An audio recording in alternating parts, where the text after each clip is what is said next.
యాత్ర 2 సినిమా చూడడం జరిగింది. సినిమా చూసిన తర్వాత నాకు ఏమనిపించిందంటే అసలు సినిమా ఎంత చూసినా అనిపించింది. ఇదే ఎలా అంటున్నాడు అనుకోవచ్చు.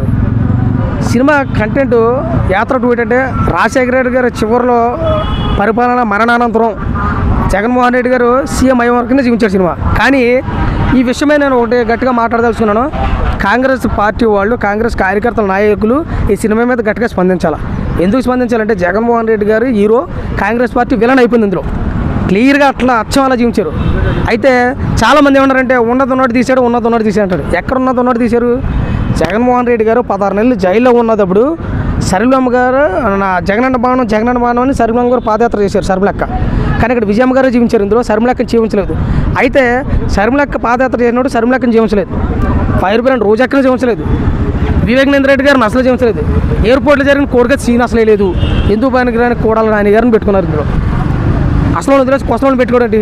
అయితే ఇది కేవలం జగన్మోహన్ రెడ్డి గారిని హైలైట్ చేయడం కోసం పెట్టుకున్నారు సినిమా.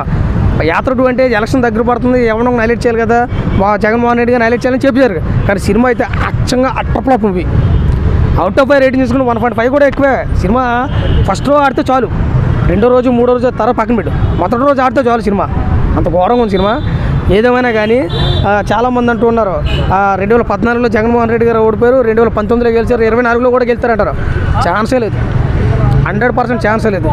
2024లో టీడీపీ జనసేన పొత్తుతో 130 నుంచి 140 సీట్లు వచ్చే పరిస్థితి 100% కనపడుతుంది. కాబట్టి సినిమా కోసం మాట్లాడదాం. సినిమా అచ్చంగా ట్రప్లాప్ మూవీ. చెప్పాల్సిన 1.5కి అయితే కష్టంగా ఉంది. యాత్ర 1కి యాత్ర 2కి డిఫరెన్స్ చాలా ఉందన్నాం. యాత్ర 1లో హృదయానికి కత్తుకున్న సీన్లు ఉంటాయి, రాజశేఖర రెడ్డి గారు చూపించిన సీన్లు చాలా ఉంటాయి. యాత్ర 2లో లేవు.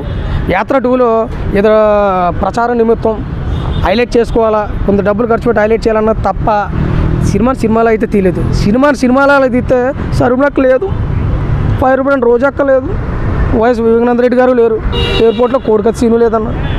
అది తీస్తే సినిమాలాగా అనుకుంది. కానీ సినిమా అట్టర్ ఫ్లాప్ వచ్చంగా.